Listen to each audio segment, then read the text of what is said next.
What's up, everybody? Welcome to another episode at the Fitness Oracle. Today, we sit down with Hilary Beckwith from Well Roots Living. Hilary is a nutritional therapy practitioner, board certified in holistic nutrition by the National Association of Nutrition Professionals. She believes that understanding our body's unique abilities, chemical makeup, and health needs is crucial to effectively addressing health whether you're trying to live a generally healthy lifestyle or trying to address specific symptoms or illnesses. After many years of battling her own health issues, including PCOS, polycystic ovary syndrome, hypoglycemia, anxiety, disordered eating, infertility, chronic pain, and adult acne, and feeling like she'd been failing by her healthcare providers multiple times, she decided to formally study nutrition with the intention of helping others like her. She started Well Roots in 2021, a private practice that provides nutritional therapy, helping them grow intuition and advocating for their health. Prior to starting Well Roots, Hilary had a substantial career of 20 years working in physical medicine, helping people combat inflammation and provide tissue healing, as well as nutrition, education, and coaching. Guys, this is a really good podcast that I had a really great guest with.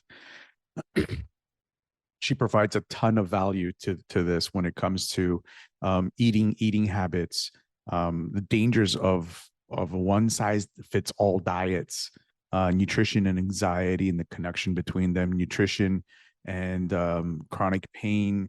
We talked about what PCOS and fertility issues and how the men in women's life can actually help support the women in it. And the most important part that we talked about was the concept of feeding your soul. And it's a really great podcast. We talk a lot about food. We talk a lot about the effects of food when it comes to your mental health, when it comes to eating as a community, and what it really the effects of that and how to go about it. So grab a pen and paper, grab your cup of joe, and enjoy the show.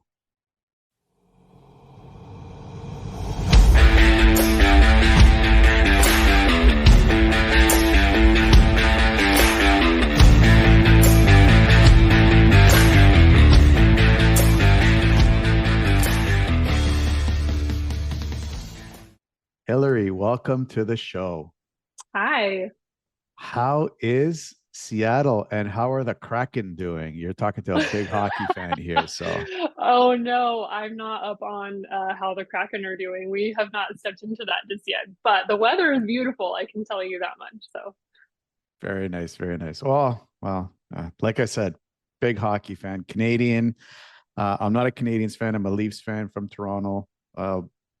Yeah. So that's fair. I enjoy hockey. We just have not stepped into it just yet. So fair enough. So I always ask these two questions about for all my guests when we kick it off.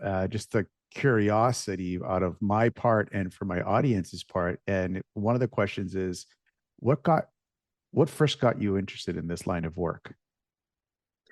Mostly my own health, which is funny. I hear a lot of that I hear that a lot from other nutrition or health-based professionals. It's their own health that really drove them to doing research and trying to figure things out for themselves. But really, I mean, that's what it was for me. It's a lifetime of dealing with health issues that have arisen and being turned away by healthcare providers and kind of leaving with answers or a handful of pills and not really any solutions to the root causes. So as I started to do the research myself and started seeing results for that, and I also worked in the health field. So I was working in physical medicine and helping people with inflammation for many, many years. And so those two things combined, I think, really drove the desire to like, hey, why don't I do this for myself? Why don't I help people who have also been dismissed by healthcare providers or who are seeking answers like I was. Interesting. Interesting. Very interesting. Have there ever been any moments where you said, you know what, enough's enough. I'm just gonna give all this up. I'm just gonna go to get an office job and just do some mindless work? Yeah, multiple times. My husband will tell you, I mean, countless times where um going through these health issues before I started practicing on my own, and I just would, very in tears say like, what's wrong with me? What's wrong? Pardon me, what's wrong with my body? I'm broken. And at those points it did feel like I just wanted to like just give up, eat what I wanted, do what I wanted, just kind of enjoy, like, to me that was enjoying life. And then when I started to practice for myself, it was sort of the opposite of what you're saying. I live for this. I love hearing my clients talk about how they're growing in their intuition. They can now tell what their body's trying to communicate with them. They're so grateful to now have this understanding of these really basic components that are affecting these big peripheral things. So, in the line of work I'm in now, no, I can't say that I've experienced wanting to give up yet.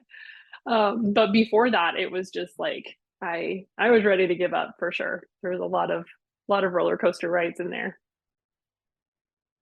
It's interesting. You said something where I want to touch up on that in a little bit about intuition and understanding what it does to your body with your food. And it's something that I really truly believe, that your food does dictate your mood. It dictates how you feel, or, well, obviously your mood, and how it dictates whether or not you're strong or weak. But Yeah. we'll get into that in just a Okay. little bit. I just want to I want to start this off by a big misconception that the industry, fitness trainers abroad, have this mindset that, you know this quote unquote diet worked for me, so it's got to work for everybody, right? Yeah. And I personally know, because I've studied Dr. Weston A. Price's and Dr. Francis M. Pottinger's work very, very, very deeply. And I understand that there is no one size that fits all. I want to get your perspective of how dangerous the one size fits all diets really are. Yeah, that's really my whole platform. That's really how I talk to people, is that we look into their body's bio individual needs. You mentioned Pottinger and Dr. Price. It comes down to a generational eating as well, but that's kind of, I feel like that's another subject than what we're touching on here. But it has to be individual. Your body does not, process, let's say, glucose and protein the same way mine does. You may have different neurotransmitter production than I do. There's a lot of there's a lot of differences between us, and not because we're male and female, or because you're Canadian and I'm American, or like whatever the case is, whatever whatever your background, it's because of your body's predispositions and your body's experiences. Those all influence the way your body tolerates whatever is thrown at it. And so for anyone to say only vegan is best, only keto is best, only carnivorous diets are best, only this is best, it's simply not true. And I think the danger really comes in with our culture of heavily mediatized information, heavily mediatized misinformation.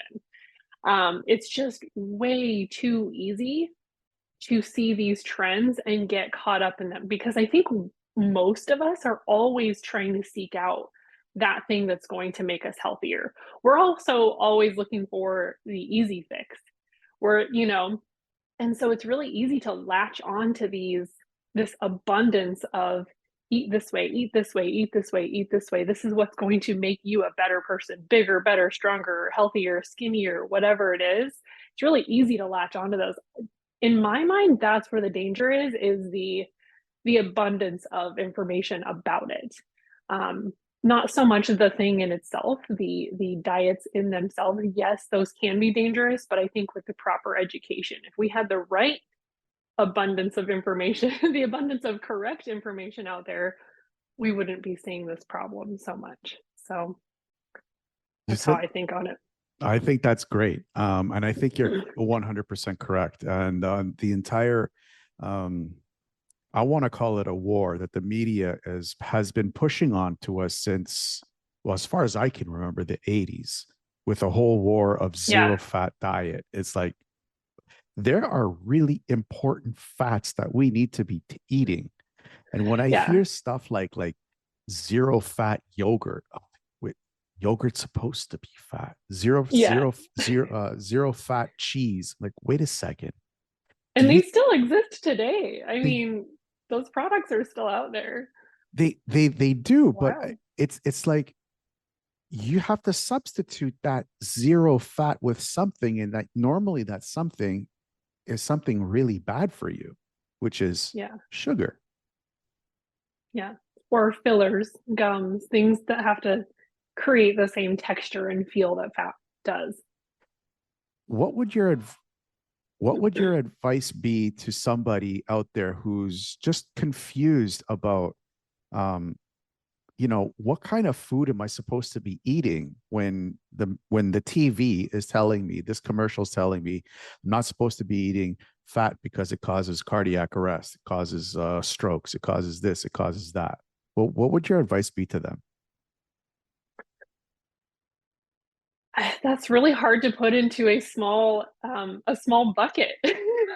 There's so many layers to that. I would say the simplest way for anyone to eat healthy, regardless of what the TV or the radio or these commercials are telling you, is choosing whole foods, choosing single ingredient foods. That is the going to be the simplest way for anyone to start improving their health. That's not really feasible for a lot of people, though. People who don't know how to cook, who really don't eat like fresh produce, that's intimidating to do. So, I guess I would break it down into macronutrients and talk about, simply how each one is important for different things. Fats are important for our cellular health. Our body is purely just billions of cells put together, and their cell wall is made of fat. We need fat. And the quality of fat we take into our body dictates the health of our cells. So, fats are important for that, among many other things. Proteins are building blocks of neurotransmitters. They improve anxiety. They're important for muscle building. They're important for tissues. They're important for nutrient transportation throughout our body. So, I guess I would kind of break it down into these macronutrients that helps them to see the bigger picture of what each of these components are, and talk about, that's where getting the single ingredient food is where you're going to see the quality of those components increase. um that's an easy way to answer a very complicated and complex I question. don't feel like I touched on it very very well either. I'm like, there's so many layers to that. So There's a ton that's of where I would layers. start. There's a ton of layers to that. I'll be honest Yeah. with you. Like when I was asking that question, I'm like, oh boy, let's see if she can do this. I'm like, you hit that one right out of the park. Good for you. All Good for right, you. sweet. Um, Glad to hear that. yeah, it's so important to keep everything simple, and that's what I try to tell my clients as well. My personal training clients is one, I tell them to follow Dr. Pottinger's advice and to have a generational look at what you're eating, but keep it simple. Like Yeah. if you can't understand what the ingredient is, put it back on the shelf. Yeah. Um, a lot of my clients, actually, I'll be honest with you, a lot of my clients, when we talk about nutrition, you can see it brings an anxiety to them. They're like, oh my God, what do I do? What do I do? And everybody Yeah. just seems lost and confused because it's such a complicated um It's such a complicated and complex subject. Yeah. And we have such a deep relationship with food. I think most of us do. Whether that's a good relationship or a bad relationship, I think it's usually a deep relationship. And I think that's where the anxiety probably comes in, is like even having to think about. One of the things I hear most often when I do, especially with food sensitivity tests, is I'll usually ask them, "Are you excited to hear this information?" Because they usually come in with that like, "Oh shit, what's this gonna be like?" And what they say is, "I just don't want you to tell me I have to give up foods that I really love." I hear it like 80% of the time. People are afraid that they're going to be told that they can't eat something that they love. How would you present it to them? Because you and I both know that there are foods like potato chips. I love potato chips. I love my ice cream. Yeah. Yeah. I don't see myself ever giving up potato chips and ice cream. I just don't Yeah. see it. But how do you present it to somebody who is is in that position? I If it's someone I'm working with one on one, we have a pretty close relationship. We've gotten to know each other pretty well at that point. So typically speaking, what we're talking about is um, they've been educated on what happens when they eat these foods, if their body is adverse to them in the first place. If they have like insulin resistance or they're dealing with like weight gain or hormonal issues, then yeah, potato chips and carbohydrate and like any kind of carbohydrates are not your friend, or at least the quality of them can be really extra challenging. So in those cases, I usually will tell them, like, you have the education here. You know what happens when you eat these foods, but I'm a big advocate for feeding your soul. I love food. Thanksgiving is my favorite holiday because I get to cook a whole feast and I get to share it with people that I love. And to me, that really gets me going. I just really enjoy food. Um, and so I feed my soul often, probably once or twice a week. I feed my soul, and that's when I have like I eat, like a bowl of ramen noodles or some potato chips or some ice cream or whatever that, those like we call them bad foods, but I enjoy them. They do something for me that I believe is healthy, but I'm able to enjoy them in small doses and understand the impact that they're going to have while eating a generally healthy diet most of the rest of the time.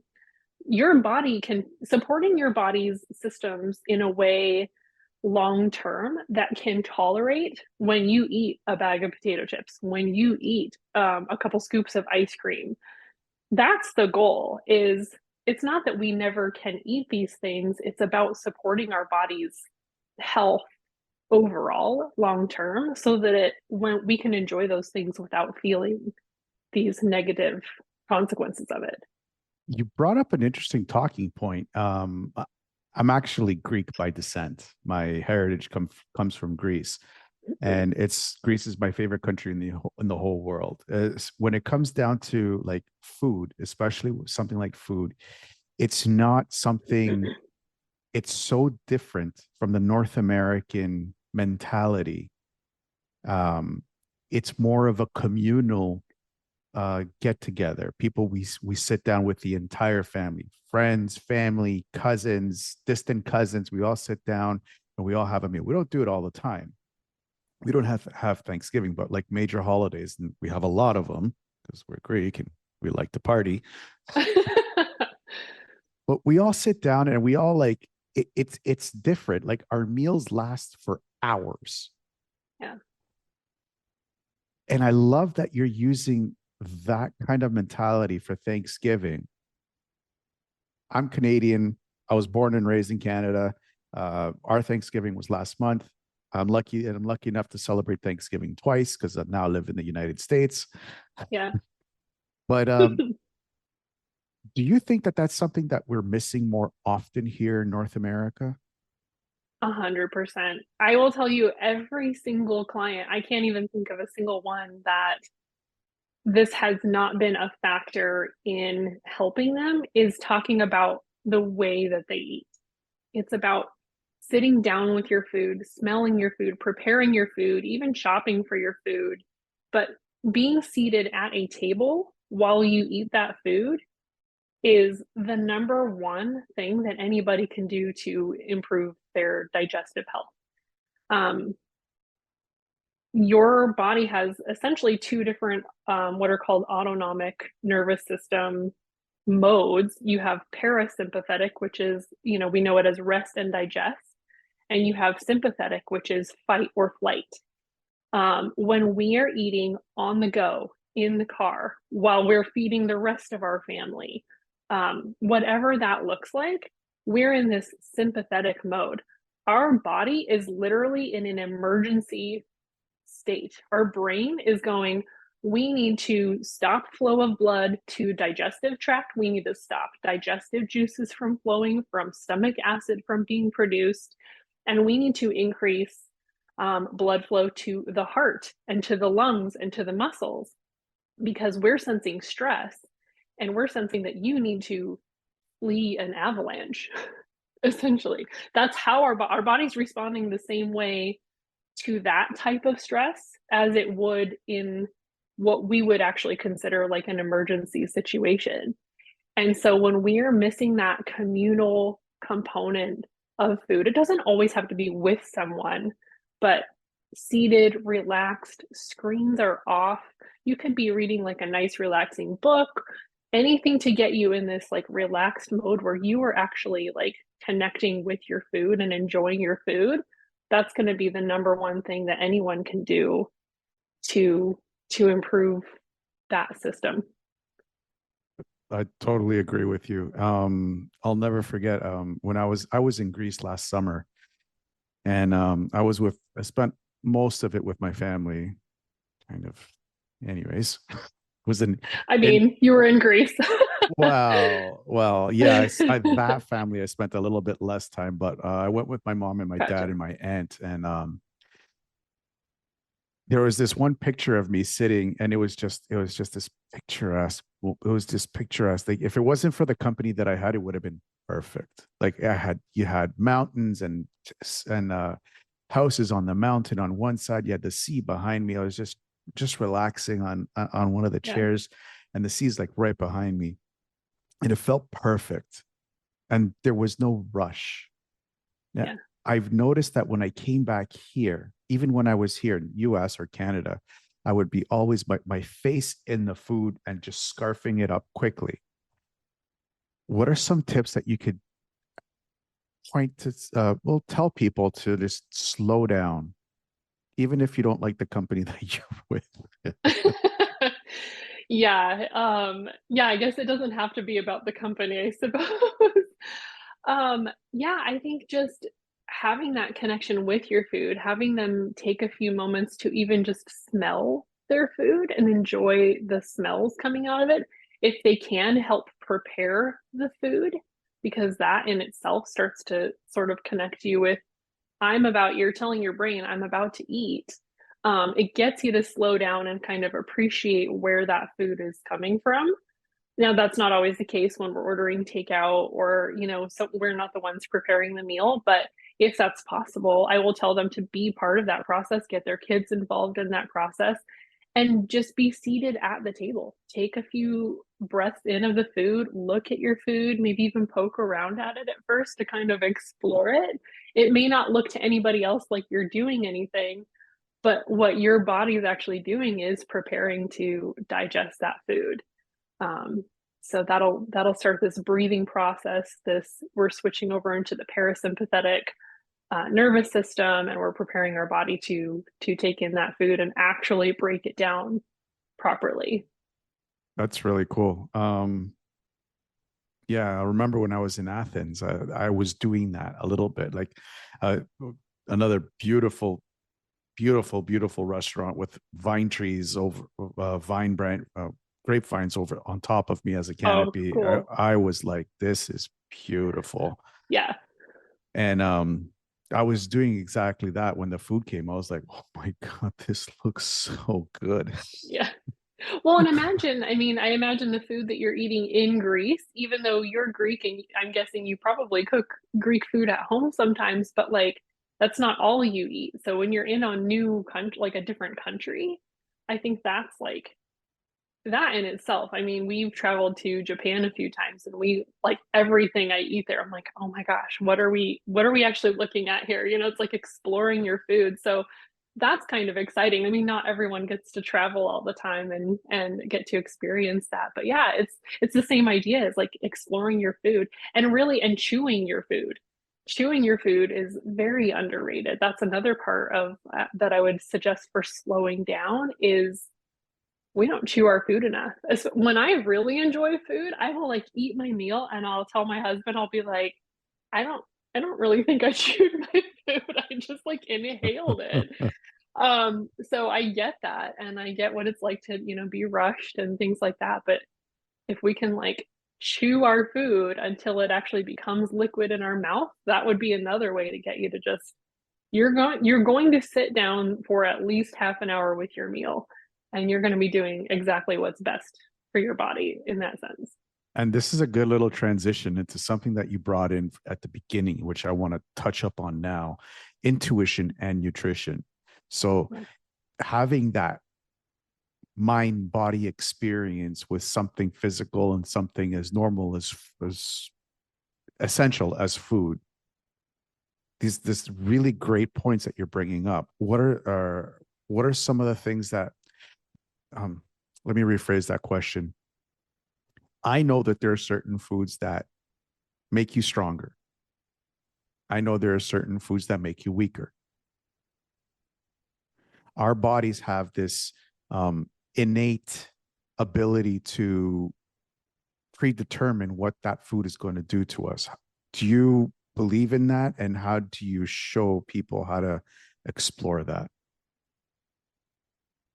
I would like to know a little bit more about what you mean by foods that make us stronger and foods that make us weaker. Um, could you clarify that for me? Sure. There's foods that will give us energy, and there's foods that will drain our energy. So Gotcha. um, I call them live foods and dead foods. Okay. We pretty So you're much know. talking about maybe like a whole food versus maybe like a refined food. Am I Yeah. hearing that correct? Yeah. Okay. And so you're asking what Is there a way that that you help people find um help them understand that at the grocery store? Because I have my way. It's a fun way, but you have to be very comfortable doing it. I want to hear your way. The resources that I will offer people. First of all, I offer an online workshop that people have really been digging. It's called a kitchen detox workshop, and it teaches you how to read the marketing labels because we buy foods off the shelf because they sound really healthy.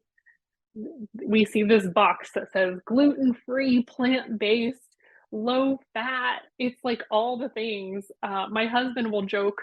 We've had this joke our entire relationship. We've been together over 20 years. And when we first met, he would eat on a daily basis this cereal that was called Cocoa Dino Bites. And it's exactly what it's just Cocoa Rice Krispies is what it is. And on the box or the bag, it says um, 11 essential vitamins and minerals or something to that effect. And so he will joke to this day, and especially as I've begun to get into the field of nutrition, that he's getting his vitamins and minerals because the box says that it contains vitamins, essential vitamins, and minerals. But that aside, we buy things because they sound healthy. We know that Cocoa Dino Bites are not a health food. Can we all like please agree that we understand at least that much? Um, so I guess the resource where I'm going with this is the resource I think would be first of all under like helping them to understand that because a food label makes it sound healthy doesn't necessarily mean that it is. And I think it would still come back to um, being intentional about buying whole foods versus anything that comes in a package. But when that's not possible, there's a few rules that you can follow that, are like, if you can't pronounce it, don't buy it. If it has anything to do with any kind of color, don't buy it. If it says the word color or if it has the name of a color, um, if it has more than like 4 syllables, if an ingredient has more than 4 syllables, don't buy that. um, there's a few simple, and I can't think of all of them off the top of my head, but those are typically indicative of something that has an acronym. An acronym is usually going to be a scientific term for a man-made chemical. There's things like that that I would teach them to look for when they are looking at packaged foods. Look for ingredients that you recognize as being a whole food in the package that you're looking at. Don't pay attention to the front of the box, the thing that says heart healthy, the thing that says gluten-free, the things that are marketing tools. Look at the information on the nutrition label that tells what the ingredients are. I laughed for another reason. It's not. I love what you just said. I think it's spot on. But the 4 syllable thing is like, I'm Greek, so we have words that are like 5, 6 syllables long. So Yeah. it's just it's quite funny for me. Yeah. My thing is just simple. I tell people, if you go walk into any major supermarket, buy anything on the outside walls, ignore everything in the middle. Yeah. That's a good And way to do it too. Yeah. and if you really want to stand out in the crowd and you really want to pull attention to yourself, grab a food in the middle of the store, put it to your chest, and ask somebody to pull your arm down. What? What? So Grab the it's food, put it to your chest. yeah, because you're muscle testing the energy of the food, right? Gotcha. So I'm you're not going as to familiar with muscle testing. I see oh. what you're doing. Okay. Got it. So you take the food, Yep. you put it in the center of your body, you want to call it the center chakra or whatever, I don't care. And then you put Yeah. your arm out and you ask somebody, can you test me to see if this food is good? And if they push down on your arm and the arm goes down, that food is no good. So you put it back. If you go to the Interesting. if you go to the outside and you put one of those foods, it will make you strong. I want to know what your success rate is in getting people to do that for you. It's not high. People look at me like I'm crazy. Yeah. I think that's great But though. I love it's that. it's a fun thing to do, and for a highly introverted person like myself, it's a very hard thing to do. I like doing hard Yeah. things to put myself in uncomfortable situations. Yeah. Exercise. Yeah. um I want to talk about a very interesting topic that you actually help people with, the PCOS. What is Mhm. PCOS? PCOS is polycystic ovarian syndrome. So it's only going to be found in female-bodied people. It's something that I have had in the past. I haven't been tested for it recently, although I'd be curious to see if they would still diagnose me because I've resolved a lot of my symptoms, which is one of the reasons I really love helping people who have PCOS. What it is for those who just want a basic rundown of um, female health is our cycle. So when we ovulate, the egg is supposed to basically push through the wall of the ovary, and that's how it gets released into the uterus. When you have polycystic ovarian syndrome, that egg can't quite make that push all the way through. It's usually because it doesn't have enough estrogen or progesterone to push it out. And so what happens is it gets stuck in the wall of the ovary and becomes a cyst. It'll eventually heal, but over time you end up with more and more cysts on your ovaries, which makes it even harder for you to release an egg and actually successfully ovulate. So, especially for female bodied people who are trying to conceive a child, this can be really difficult. There is a predisposition with people who have PCOS to have things like insulin resistance. gut health issues, a lot of hormonal stuff that's going on, which is why I'm able to help them nutritionally and resolve a lot of their symptoms. So I have actually a friend back home and a family member back home that actually does have this, or I think they have this. And I know my cousin is having a hard time having a second child. She was blessed with the first one, and she's trying to have a second one. And she's my cousin by marriage. My cousin, my guy cousin married her. And how can a guy be able to support this, his loved one to when they're trying to go through something like this? Because this is devastating for a woman, and it could be devastating for a guy as well. Like it's like, how would you help them? You're asking how the male partner in that situation would Yeah, be supportive of the female going through yeah. this.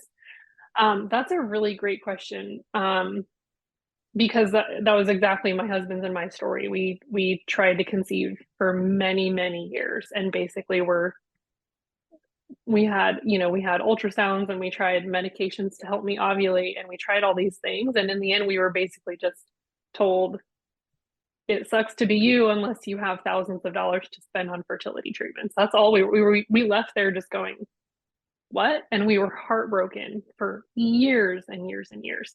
So, number one, I understand that heartache. And so, this is a really great question. I don't think it's something that I've really thought about before, but I would say something that was really helpful that my husband would do is, um, I mean, after the whole fact, now we don't even want children. We're happy without children. Although I'm convinced I could probably conceive with no problems now, which is fantastic. But he's very supportive of helping me look into the answers. I think I usually drive it. I'm usually the one going, but why? And so I'm usually kind of driving like, but why, and like trying to find all these different pathways. I think that something that the partner could do in that situation is help research if they, latch onto like a keyword or something that or a topic that the partner is expressing that they might be confused about or curious that if it might be a factor. Start doing your own Google research, like start helping her find the answers, start helping her find a doctor who does specialize in it, someone who does um, yeah, who does have the answers, who does help people with this all the time, who can actually provide some sort of education around it even. I don't know if that really answers your question because I think as the partner, I can tell you my husband felt very helpless. He was heartbroken that we couldn't have children, but I was the one carrying the brunt of it because it was my body. I was also dealing with the fact that my body was broken, or that's what it felt like to me. Well, So, that's another misconception that I actually you interestingly brought up. Everybody's body's broken in one way or another, yeah, right? I think it's easy to feel, but I no longer feel that way. I've reached a point where I no longer am like, I'm broken. What's wrong with me? I'm more intuitive now and I can address these little things. But at that time, I think you're right. I think everyone's kind of, because we all have our own individual body experiences. But at that time, I felt fully broken. I can understand. I can understand that. Is there, did you come across a holistic way of a holistic solution possibly? You say now that you feel that you can carry children. I don't doubt that, not for a single bit, but do you feel like you've come across something that could help? Yeah, absolutely. And it is going to come down to an individual basis again. So PCOS doesn't look the same for everyone. Some females can ovulate when they have PCOS. Some have higher levels of androgens, so like more like testosterone type hormones. Some have very low estrogen. Some of them have normal estrogen but don't have enough progesterone. There's all these different imbalances that can still all be under the umbrella of PCOS. So it really does depend on the individual. But the first thing that I would probably look at with anyone would be their gut health. So getting probably like a stool analysis or what's called an organic acid test to look into because they have a predisposition to insulin resistance. A lot of times you're going to find that these people are hungry all the time and they're constantly eating. And that tends to feed a problem called like bacterial overgrowth in the gut. And that's going to affect all of their other hormones. So I would say that's the first place I would even start is I want to get the data from their gut, what is happening in there, and start addressing that first. And from there, we can talk about how to start to recover from insulin resistance, how we can support the liver to, your liver is responsible for getting rid of excess hormones and keeping things in balance. So if your liver is struggling, you can't do that. And so I would say those are probably my first three steps is like gut health, insulin resistance factors, and liver. And really they're kind of all tied together. You said so. You said something. Constantly eating. I'm thinking about Yeah. teenage boys. They're like baby raptors. They just Yes. Yeah. Yep. And these people are going like, I'm hungry all the time, so I always have to eat. And if I don't eat, I feel sick. That's what people with PCOS are probably likely to tell me. And so they're eating all the time. They're trying to listen to their body, but what they're doing is making the problem worse and still just feeling miserable, not able to lose weight, you know. so that can actually lead somebody into a really, really bad spiral of depression. Yeah. And Yeah. yeah, I could see how that could go. And it's really that, like I said, this is devastating for people. Yeah. Yeah. It's really heartbreaking. I've seen it in my own family, and I know I don't know what you've been through, but I can sympathize. Yeah. Yeah. It is.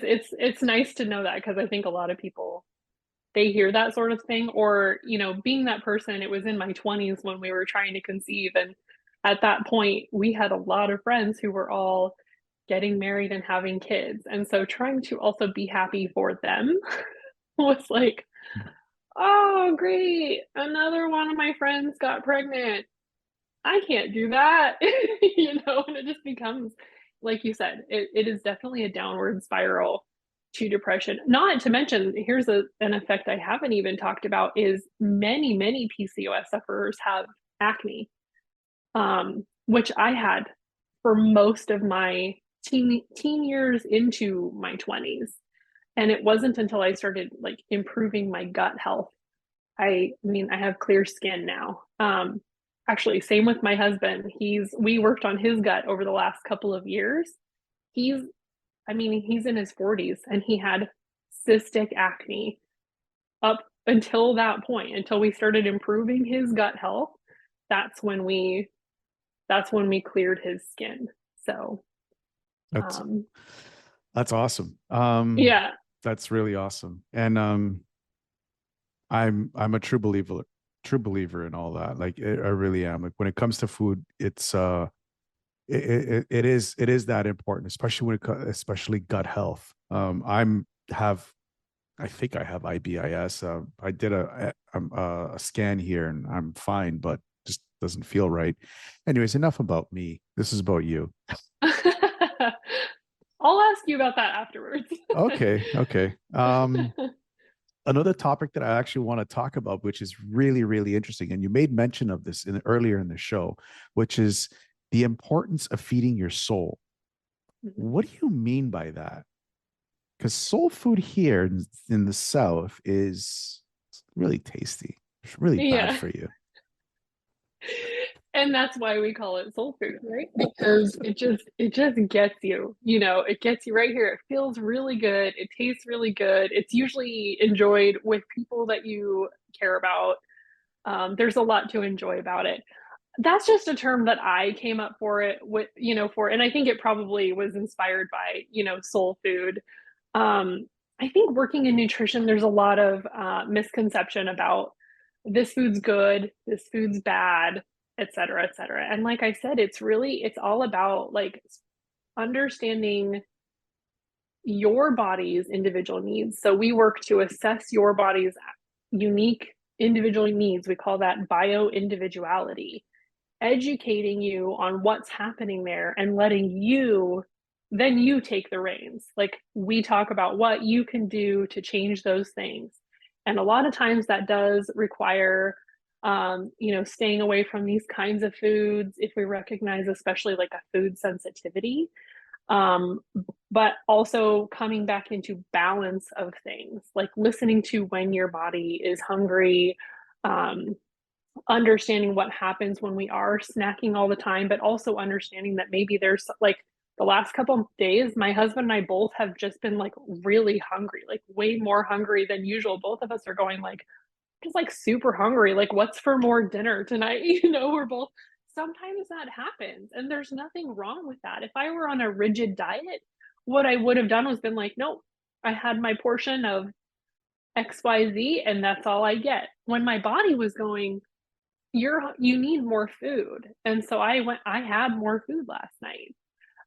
So to your point, feeding your soul is, I think it's a process too, and there's a fine line, with people who have disordered eating behaviors. I would probably approach that phrasing a little bit differently, because there's a little bit more of a psychological connection with that um, choice to eat a food that maybe isn't the best for you, or a choice to avoid that food. But I'm giving you a very long-winded answer here. I don't have a straightforward answer to that. I can tell you that throughout my health problems, through my life, one of the big ones that I would get, and I still get, and I'm still trying to figure out because they're such a mystery, is migraines. And migraines can have the ability to just shut me down for a day. And when I have a migraine, I will tell you the last thing I want to do is eat fresh produce and quality proteins. What I want is a bowl of macaroni and cheese, or what I want is a bowl of ramen noodles. I do not want the fresh, delicious food that's in my fridge that I love, but it's not going to feed my soul. So in that moment, the macaroni and cheese does not help to heal my migraine, but it makes me feel really good. It makes it something that I can sit and enjoy and be comfortable with. Um, that's how I define it for myself. Like I said, I would be careful with who I use that terminology with, and who I would even encourage it for, depending on what their eating behaviors are like. I was smiling because I'm like the only person on the face of the earth that can't eat mac and cheese. For real? There's for real. I'm There's sorry. no way. I don't care how gourmet it is. There's no way I'm eating it. What is it about macaroni and cheese that you can't do? When I was a child, my mom growing up in a, I wouldn't say poverty, but it was below the we struggled for money. Okay. Yeah. Hmm. Dad working two jobs. My mom had to get another job. As a 10-year-old kid, I would babysit my sister, kind of thing. So it was a rough childhood that way. And my mom never always had food for us. So she would, quickly whip up some mac and cheese. And I'll never forget this. I took one bite of it. I was 9 years old. I took one bite. I ran straight to the bathroom and I just hurled the whole thing. The entire bite that went into my stomach just came right back out the same way. After that day, I don't care how gourmet it is. I am never touching mac and cheese. Yep, a neurolimbic response to macaroni and cheese. That's fair. I probably wouldn't touch macaroni and cheese. My relationship to macaroni and cheese is a lot more positive than yours. So I do. I love macaroni and cheese. I will eat it from a box. I will eat it gourmet. I will eat it all of the different ways. And all the power to you, and all the people that out there that love mac and cheese, all the power to you. But no, thank you. Not you. that you can have Not it for John. all. You can have my Okay. share as well. Okay. Do you place limits on, people? I call this cheating. You're calling it soul food. It's kind of the same thing. Do you place limits on people and how much they should enjoy their soul food? I don't. With my clients, I really encourage a sense um, of autonomy. They have the tools and the education and to make those decisions, but they're grown adults and they have the ability to choose that for themselves. They understand that they're going to get out of the program what they put into it. So they make that decision for themselves. I've never had anyone ask me to put limits on it or even ask me how much they should or shouldn't eat. I have one client currently who will actually text me. She texted me a few days ago and she texted me this like bread bowl full of some kind of like clam chowder or something. And we, in Washington, we love our clams here. I can't handle clams. No, thank you. But clam chowder is a big thing out here. And she texted me this bowl of clam chowder. I was like, hey, get it, girl. Like that's if that feels good to you right now, do it. Like enjoy that food, chew it up, chew it well, enjoy who you're with.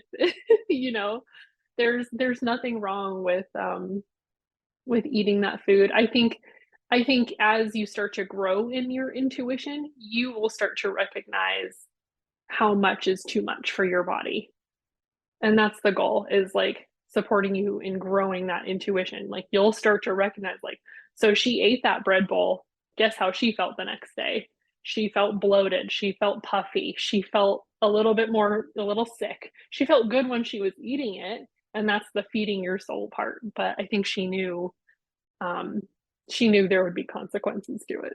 So It's like here, you eat the extra spicy burrito. It's like you're gonna suffer the consequences you're that gonna night. suffer. Yeah. Yeah. We're coming close to the end of the show, and I'd love to continue this conversation, but we're coming close to the end of the show, and these are the 7 or 8 questions I ask all my guests. I'd just like to get your perspective on these 7 or 8 topics. Okay. With the increase in people suffering from depression from the constant uncertainty that we've been living through the last 2 to 3 years, what would be the one thing that you could tell them to keep their hopes up?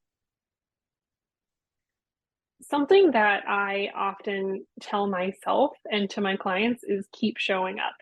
It's even if you show up and nothing gets done, showing up is the most important thing you can do. What's the one thing that you do daily that amplifies your ability to stay focused? I think that ties in with the keep showing up. I often find myself telling myself, like giving myself permission to be who I need to be that day. And that's going to look different than maybe yesterday or tomorrow, but giving myself permission for that. I would say another thing that helps me to keep pressing forward is I think I'm like a lot of people in that I will kind of kick myself for not getting something accomplished if it's on my list to do, or, I tend to be really hard on myself as far as that goes. So the way I've found to keep myself not only accountable, but feeling, I guess, productive and successful is rather than giving, yes, I have a task list, but rather than like scheduling everything out, I categorize things. So, what my calendar looks like is Monday is administrative, Tuesday is study, Wednesday is content creation, things like that. I categorize things. That way, yes, I have these like tasks that I'm working on during that time, but if I don't get one or two of them done, if I did everything that day, if everything I did that day was content creation or was studying or was this, that helps me feel that level of success or productivity. And that helps drive me forward. Whereas if I feel like I'm constantly failing myself, um, it's really easy to just get paralyzed and just stop altogether. 100%. 100%. Yeah. If you could pick up the phone right now and call yourself at 20 years old, what would you tell yourself? Someone told me one time that relationships are relationships are not always 50-50. Sometimes they're 100-0. I think at that point in my life, I would tell myself to allow, I guess, to give myself permission to allow someone else to be the 100 and me to be the 0. I think I was very proud of the fact that I was very independent and strong and did all like an abundance of things. And then, in my late 30s, I hit massive burnout, but I survived for 30 something years while doing that. And it was only then that I really realized that it was actually okay to let someone else take the 100 and I could be 0 for a minute, or I could be 20. I didn't have to be 50-50. Mhm. So I think I would tell myself to give myself permission to be 0 sometimes. Good advice. Uh, Looking back, would you change anything? Maybe it sounds really cliche to say this, but everything that's happened in my life has made me who I am today. So I can't really, there's a lot of like dumb things that I can think of that I've said to people that like my brain tends to go back to, like, why did you, I will probably leave this podcast recording and be like, why did I say this way? Um, but to actually change the way things played out, I can't say that there's any real like tangible thing that I would change the way it went, because right now I am who I am and I love who I am right now. So it all got me here. What scares you? Everything. I'm probably one of the most like cautious and scared people you will ever meet. I I think at the heart, if we're talking on it like a deep emotional level, I would say I am I feel like a constant pattern for me is I'm terrified that people will think not just that they'll misunderstand me, but they'll misunderstand me in a way that's like that I look stupid or I sound stupid or I look like I don't know what I'm talking about. I think it's the fear that people think I am not what I need to be in that moment. Where do you see Well Roots living in the next 5 years? I'm loving working with people one on one. So, I mean, I would actually love to continue down this path, but what I would like to see the impact that it has on my community is just the change in conversation. I'd love to start hearing people talk less about I tried this diet or that diet or what have you. I tried this workout routine trend, and more hearing more in conversations about how my body was doing this and so I sought out this. More intuitive conversations. I'm hoping that we have that impact on the community. How about you personally? Where do you see yourself in the next 5 years? um I am have spent the last few years really exploring like who I am in relationship with other people, like how I impact other people in relationship. As I approached my 40s, I recognized that I was actually like losing a lot of friends rather than having this abundance of friends all the time. And it's because I think I was choosing, like I was recognizing like I don't want to be around people who make me feel unsafe, who are not honest with me, who will only, hang out with me if they have nothing better to do. That doesn't feel good to me. And so I think I started dropping people off, but now I don't really have very many friends. So I'm trying to figure that out. But it also makes me wonder who I am to other people. Do I make other people feel safe and welcome? And so I think I'd like to, over the next few years, I'd really like to explore that more about myself, how I make others feel in relationship. Where can people find more about you? Primarily my website. I'm not really on social networking. So they can go to my website and they can book a free consult with me right there. I also offer a free assessment that they can just take online as well. So if they just go to hillarybeckwith.com, they can click on take a free assessment, and I will give them personalized recommendations. It's actually pretty cool, pretty in-depth assessment. So my website, that's the primary way they can get in touch with me. Awesome. And we will post the link to your website in the show notes so everybody has easy access to you and your website and your amazing practice. Cool. Any final thoughts? No, this was really great. I love who you're speaking to, and I love the work that you're doing here. So I was really grateful to be part of that. Thank you. It was an honor to have you here and on the show. And it's I really love the work that you're doing, especially when it comes to personalized nutrition, and taking that and finding solutions to people's problems and supporting people that have issues with PCOS, and really coming out and talking about it, because all this stuff, for me, everything has to do with what goes in our mouth. And Yeah. for you to come out and to be a part of that, it's huge. And the way that you're doing it is also huge. And I highly suggest people going to your website and getting that free assessment. You got nothing to lose. I mean, a free assessment's a free assessment, right? I mean, For sure. Yeah. so And good that's on. why I offer it. That's awesome. I want people to experience that. And so a big thank you for you for doing all that work. Going through hard times is just a test.